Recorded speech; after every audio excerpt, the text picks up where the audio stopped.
we've seen a huge risk that the supply situation could deteriorate further in Europe. Does this announcement from Algeria that it's planning to raise gas prices, does that come as a surprise to you? And certainly given the environment, do you foresee any pushback to this decision? Well, thank you for having me. And this really isn't a surprise at all. And I don't foresee any pushback on the decision because a lot of these long-term gas supply contracts have price review provisions built into them that allow for the updating of pricing terms to better reflect market conditions. So Sonatrach and its buyers are very well aware of the current market realities and have already had opportunities to price in today's market risk.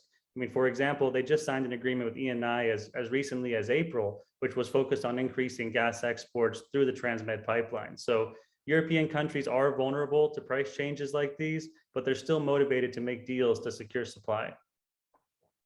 Currently, we are watching countries in Europe pretty much racing or rushing to fill their storage sites before winter.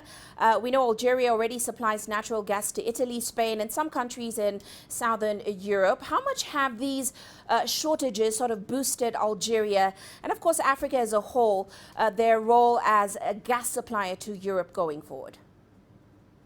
Well, as a whole, it's a great opportunity to leverage the existing pipeline infrastructure between those countries, Algeria and Spain, Libya and Italy, as well as even more reason for Africa's LNG industry to continue to develop. So Africa has been supplying close to 20% of Europe's gas imports for more than a decade now, and there's projects coming online that can increase that production over the next 10 years. So specifically with Algeria, though, there were some concerns earlier this year about Algeria's defense spending with Russia, but it remains a fact that the gas flows, specifically between Algeria and Europe, are very well established and important. So European countries are going to be prioritizing keeping that Algerian gas flowing no matter what. Well, let's talk a little bit about those natural gas prices. Today we saw prices in Europe rise to the highest level in about 2 weeks. At this stage, what is your outlook for prices, for natural gas prices? Well, certainly they're definitely high right now. Earlier this week, the European benchmark closed at around 129 euros per megawatt hour. And the most recent Q3 estimates from Goldman Sachs have European gas at about 104.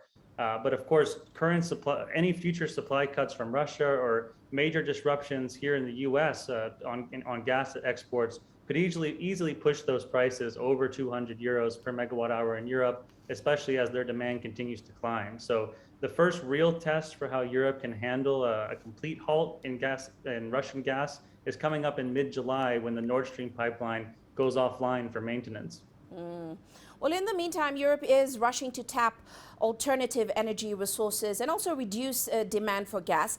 But how soon do you expect to see these alternative sources fill that gap that, of course, Russia has left?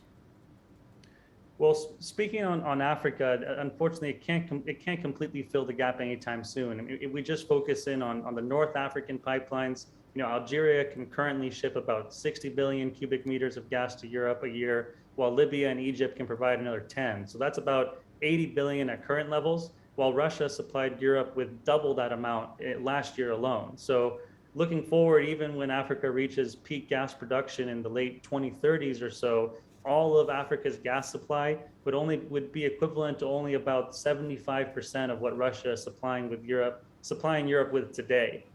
So of course, new pipeline projects like the Trans-Saharan gas pipeline and the LNG potential in Nigeria and Senegal could change that story over the next decade or so. But for now, Africa's industry alone wouldn't be enough to close the gap that Russian gas would leave.